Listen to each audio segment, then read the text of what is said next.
coming in hot, Chichi. Bam! What's going on, dude? What's going on, dude? It's How was still your weekend? Weekend was great, man. Had a great Easter brunch thing at my brother's spot in Brooklyn. We had my family there, Jess's family there, little Mai was there. It was great. I ate like a what did they say? Like you're going to the electric chair. Whew, buffet, man. I had like 3 pieces of quiche. I never eat quiche. I'll do that. Oh, what is that? That's a parfait. I'll take that too. I'll take some bacon on top of my like pizza that I have here. Oh my god, dude! Same thing with us. Dude. We had everybody over yesterday for Easter. Jake was home for the day. His one of his teammates, Ripken Reese, came home. His girlfriend was here, Haley. We had a great day, and I ate so much, dude. Sarah made these. I wouldn't consider them quiches, but they were like casseroles, I guess. I know what you're talking about. Egg. One was like egg, hot peppers, and sausage. That's the one I ate. And then the other one was like goat cheese, spinach. But they all went well. I cooked up some steaks on the smoker. And you ate sugar for the first time in like years. Dude, I don't eat a lot of sugar. And Sarah got these for Jake's birthday. We were celebrating Jake's birthday, so my mom made this cake, got this ice cream, and Sarah bought these. She went to this like local bakery and got these like Rice Krispie treats, but like it looked like a bunny rabbit, like covered in it was like in white chocolate or something. Oh, I took one bite of it and like my sugar sensors went off in my brain, like, we gotta go eat the whole thing. Next thing you know, dude, I eat the whole thing. I'm still feeling it. I just had to go in the cold plunge to get rid of some inflammation in my body because I was like, oh my god, it's attacking my system. Unbelievable. Hey, so much to get to today in the baseball world. I mean, where do we even begin? There's so much. Let's start here, though, because this is like this day and age, what's going on here. The little controversy going with the manager of the Braves, Snitker, and Acuna kind of popped off with a tweet, called for a double standard against him, then deleted the tweet. Snitker kind of pulled back on it and was like, well, it's gone now. I'm not worried about it. But, like, what's your take on that, especially in this day and age, man? You know, your son's playing ball in college. Like, social media is, like, such a big part of everybody's lives, to be honest. I mean, well, first off, if I'm playing in 2025, I'm personally not on social media because I don't need to hear anything from anybody. You know what I mean? At the end of the day, I just need to focus on my game tonight. There's too much riding on my mind being locked in. Right, so I don't need to see anybody's comments about me, whether I'm the best in the world or whether I'm the worst in the world. You know, I think it's like kind of like that Rice Krispie treat. Seriously, like it's like junk food. You know, too much junk food, man, it doesn't feel good. Junk thoughts are the same way. You start getting junk thoughts from other people, but just because you don't have the discipline to not be on social media, that's a problem. To send out a tweet when you don't have the discipline because you're on social media, now that's a problem. Just don't be on it, right? I always talk about two things, play offense, not defense.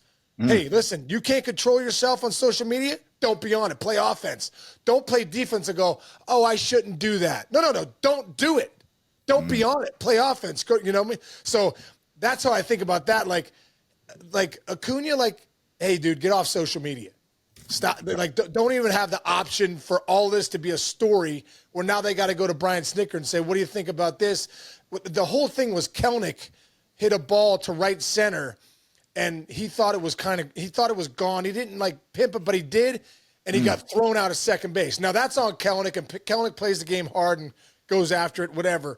But he probably, if Snickers has it right, he probably should have been benched if that's his standard, right? That was Bobby Cox's standard. You go back to Andrew Jones. He felt like Andrew Jones early on, 1998, didn't run out of ball. He benched him, right? And Snitker obviously is from that Braves standard.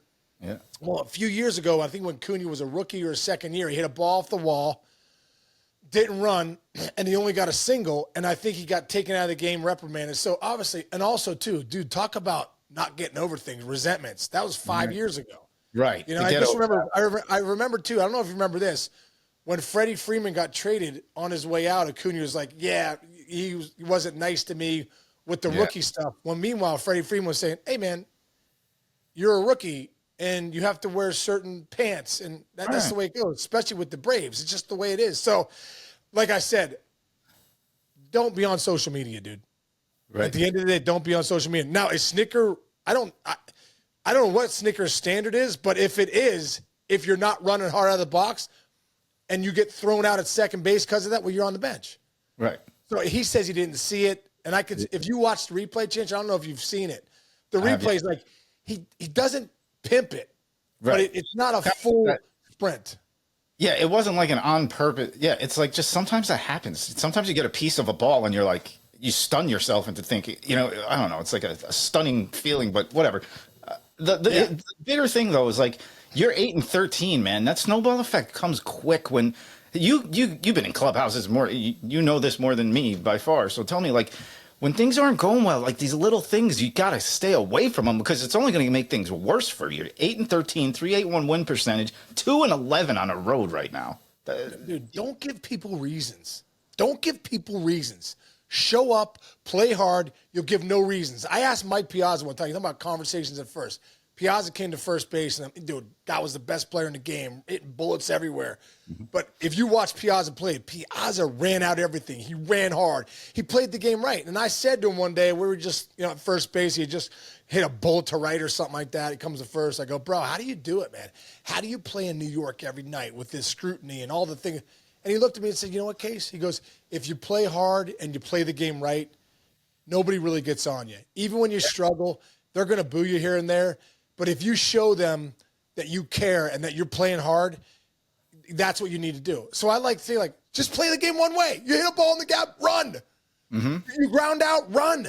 It's 4 seconds down the line. Remember Dave Collins used to say, was one of my favorite coaches of the Reds, if you can't give your teammates 4 seconds down the line, take your uniform off.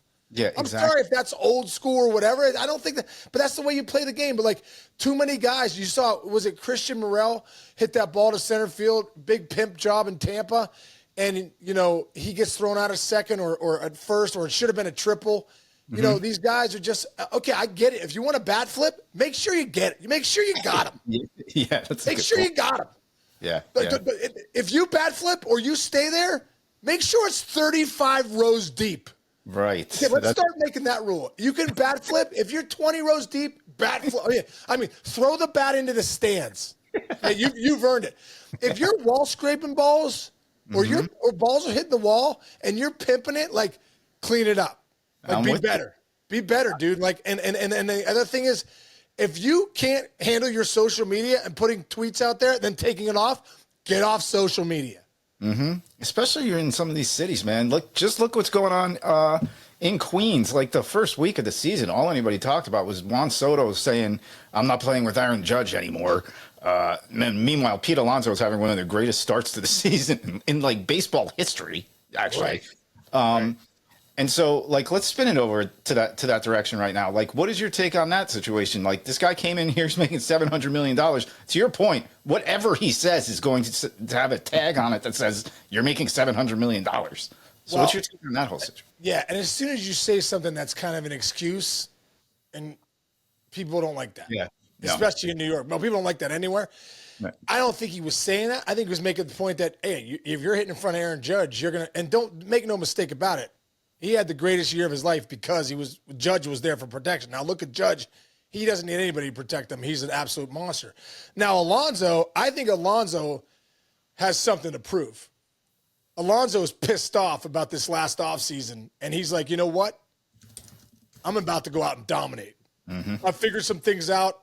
I've been trying to prove myself my whole life. I couldn't get a college scholarship at a high school. All these different ACC camps, all the SEC, all this stuff. He ends up at Florida. He's been proving himself all the time. Dude, go back and look at his numbers. Can you pull these up, Chinch? Home run, as far as home runs and RBIs goes, it's Aaron Judge, so-and-so, Alonso. Oh, and this guy can't get a 4-year. He can't get a 4-year deal. It's really unbelievable. 53 homers around the year, 37, 40, 46. He hit this horrible year he had last year. By the way, posted 162 times, hit 34 bombs in a, quote, down year. This year, dude, forget about it. He's hitting 346, which is pretty cool for a power. With almost a 1,200 OPS, dude. Mm-hmm. And I don't know if, I'm sure you've seen some of the games, but line drive up the middle, hitting, good hitting type stuff. Yeah, So like, which he's proven he can do, by the way. He hit 271 one year in 160 games. Like yeah, he's had a couple down years, but come on now.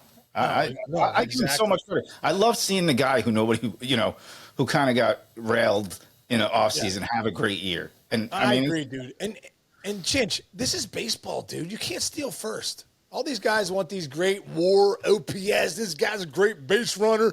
This guy's a great. Stop. Stop it. I'm not winning championships with great base runners. I'm not winning championships. I'm winning championships with bangers. I'm winning championships with thunder. I'm not winning championships. This guy's a good base runner. He's got good WAR. I get it. If you have the complete player, the guy that like Ellie De La Cruz that can fly and hits for power, or an Acuna, or those kind of guys, I get it. There's not a ton of those guys.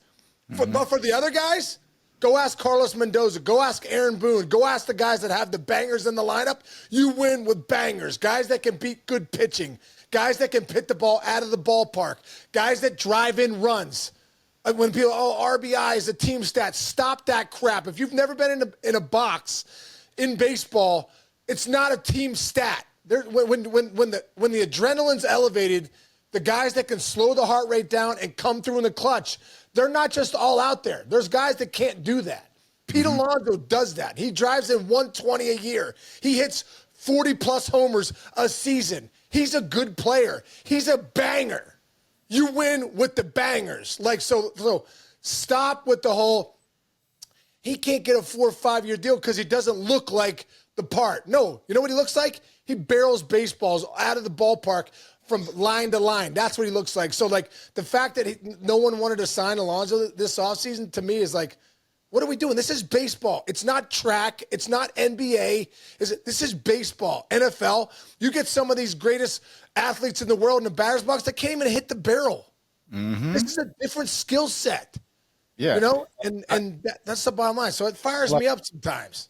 Yeah, I'll take it a step further. The whole "what have you done for me lately" and just checking off a box saying somebody's washed up just because the number of their age is a little different. You got a guy named Paul Goldschmidt who's now hitting 361 with a 407 on base percentage. Sean Casey has been talking about this guy the entire offseason. This guy's an MVP player. He doesn't have the power yet, but that doesn't even matter. It doesn't matter yet. Hitting 361 on the season. Dude, same kind of guy. Same kind of guy. I'm like, Paul Goldschmidt can't get a deal? So, I mean, good for him going to the Yankees, picking 1 year for $12 million. But go back at Paul Goldschmidt in 2022 was the MVP of the NL. Go back and look at Paul Goldschmidt's September last year. It's all it needed to say to me to say, oh, he figured something out. It took him most of the season to do it, but he did it. Hit 330 in September with like 1,000 OPS. Like, a guy like this, you can't teach experience, Chinch. You know, when you're in the batter's box and like you're 36, 37 years old and like, but you still have the bat speed, the hard hit rate, like, we got to get over that too. Like, 30 plus year old players aren't great players. That's not true either. No, Aaron Judge is 33 years old. The guy's the best player in the universe. You know what I mean? Like, this whole 30-year-old thing. No, dude, these guys are experienced players. These guys are the heart surgeons. You know, people go, you know, I know how to do heart surgery. I have this book of numbers and I know exactly what I'm doing. I could do that. Right. Hey, dude, no, you can't. Yeah. If my life's on the line, I'm not trusting you with the numbers and all this stuff. This is the good player. I'm the heart surgeon. No, you're not, dude. You're a guy that knows a bunch of stuff about numbers. And I want a guy that's been over somebody with heart surgery 1,000,000 times that goes, oh, this, boom, boom, boom. Oh, I've been down this road. This didn't work. This worked. You know, experience in the box, experience and in the surgery. You know what I mean? Like, I'm having Dr. Kremchek, who's done over 3,000 Tommy Johns. I'm sending my son there, not to the new guy here that's just done 3 of them, yeah, or the guy just got out of college. Yeah. You know, so you look at these 30-year-old players. These are guys that have been in the big leagues 10 years. If their skills are still there and the bat speed's still there and the hard hit rate, sign these guys. Don't play the game of like, oh, they're 30 plus years old, so we're just moving on. You know? Go, dude. Yeah, perfect. Let's keep this theme going, dude, because another, you know, we're doing these overreactionary things. The Reds can't hit. Well, guess what? Reds just put 24 on the board in a game, and they are back to an overall 11-11 season record. You said it all along. You're like, don't worry about it. As long as your pitching is great like this, the hitting will come around. You have Terry Francona as your manager. 25 hits, 24 runs at 25 hits, which is incredible. You know, and Marte ended up going 5 for 7, 7 RBIs. Yep. The kid's definitely has some skills. Maybe this is a coming out party for him to get things going. Gavin Lux, dude. Nice little trade in the offseason. He's hitting 319 with over 800 OPS. Austin Hayes hitting 429 with a 1200. I mean, these are some. McLean's got it over an 800 OPS. He's kind of getting things going. Spencer Steer, this is like spring training for him. He hasn't gotten hot yet, but dude, the Reds can hit. They're not going to have 0 and 1 run like they were in that stretch there, but they can pitch. I mean, Andrew Abbott's off to a great start. Lodolo's, Hunter Green's the best pitcher in baseball. Brady Singer's going to have a good year. I mean, they have Diaz at the back end of that pen, the bullpen, all those guys, but but 24 runs is impressive, dude. That's 3 touchdowns and a field goal. Yeah, it's unbelievable. Yeah, it's 3 touchdowns and a field goal. So, yeah, it's pretty incredible. Reds fans have to be fired up about, that game because, sometimes it could swing. That could swing your offense. Go, oh, that's in us? Yeah. I'm telling you, Terry Francona's sitting there going, we're learning how to win. It's going to be a process. We're 20-some games into the year. We're blowing teams out. We're getting shut out. Who are we? No, we're a team that needs to find a way to win. I think that's where the Reds are going, and that was a great sign yesterday for them to put up 24 runs, just confidence-wise for that lineup. There you go. What is it? Failure is feedback. Positive thinking moves forward. Sean Casey, within 1 week, has the Breakthrough Pro program, which he will teach you all of this. I mean, right. Breakthrough Pro, April 27th, coming up next Sunday night. So sign up. Sign up. Speaking from the rooftops, it's going to be an incredible program. But like I said, you're going to get me for 8 weeks, 1 hour live every Sunday night. There you go. Sign up if you can.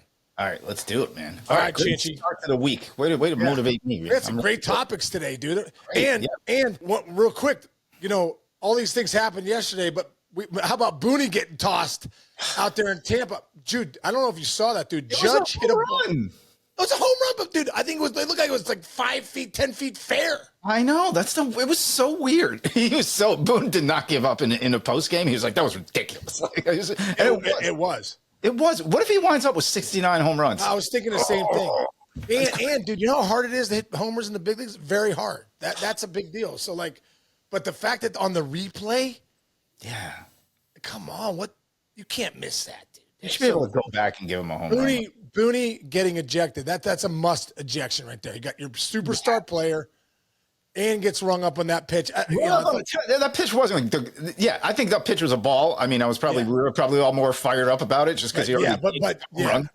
But he homered, and you took the homer away, like clean it up. So do that to a human being. Baseball. Yeah, be better. I'd be so pissed right now. All right, Chinchy, have a great day, dude. Everybody out there, appreciate you listening. Don't forget to download and subscribe. It's free, and it helps us out big time. Chinchy, I'll see you, my man. Have a great rest of the day, buddy. You too.